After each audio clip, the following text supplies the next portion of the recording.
minutes. Thank you, Madam Chairman, and thank you for holding this important hearing. I'm disappointed the Bureau of Prisons isn't with us. I know they will be at some time in the future. We had a head of the Bureau of Prisons who I don't think did his job very well. And it's unfortunate that one of the best things that President Trump did, he certainly was responsible greatly for getting the vaccines available with warp speed. And that was something to his credit.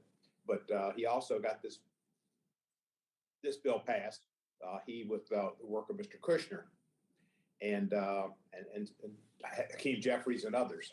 But it's an important bill, and I wish that his administration, as head of the Bureau of Prisons, would have tried to implement it, but he didn't. But hopefully the Biden administration will.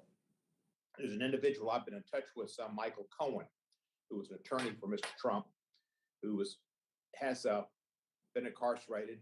He's on still has certain limitations as he's got on parole, I guess. But those conditions of restrictions on his liberty could be removed if they completed the Fresh Start Act and gave him the credit that he deserves for the time he spent in prison as really a political prisoner, because what he did was just facilitate Mr. Trump's work with Ms. Stormy Daniels, and individual one has not been punished, but Michael Cohen should get his credits, and hopefully the Biden administration will see that everybody that should get their credits get them. Ms. Levy, you brought up the fact that there's nobody in the system that's supposed to work on compassionate release, except you just make your application to the warden. Do you think there should be an individual other than the warden in the system, like an ombudsman who looks over the prison population and tries to make recommendations of those people who should qualify for compassionate release? I certainly do. I think some of the not just the compassionate release, the clemency process also, but compassionate release, yes. Leaving it just to the warden. In my case, my warden denied me.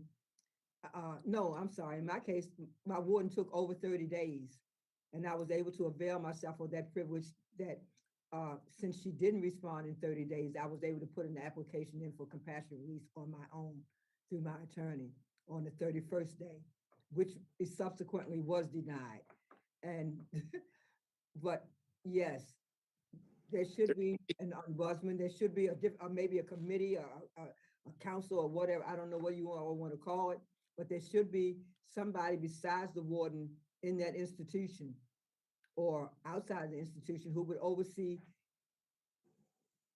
those people who we already know qualify and have been vetted and everything. They qualify for the compassionate release, but it's just not being processed. It's just not.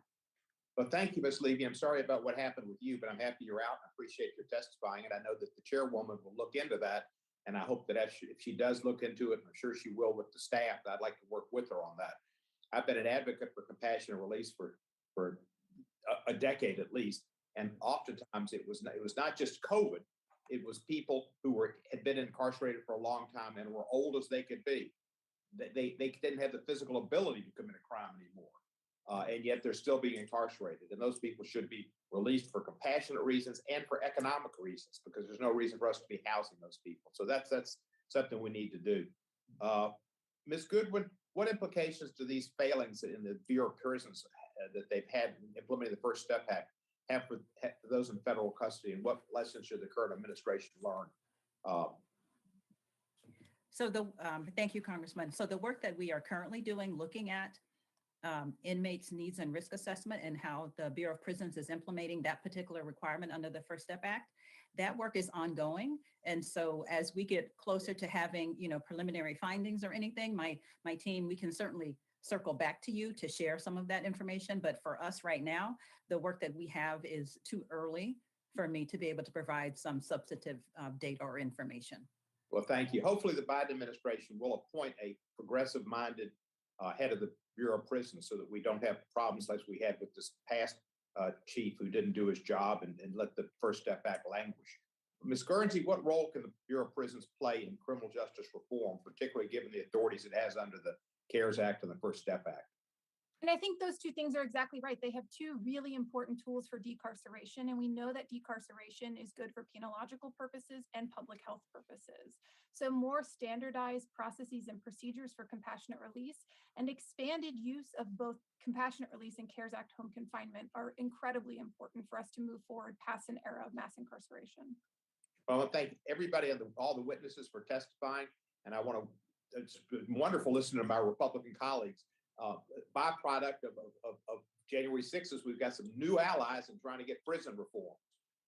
Strange friends through strange conditions and things work in mysterious ways. I yield back the balance of my time. I thank the gentleman. This gentleman's time is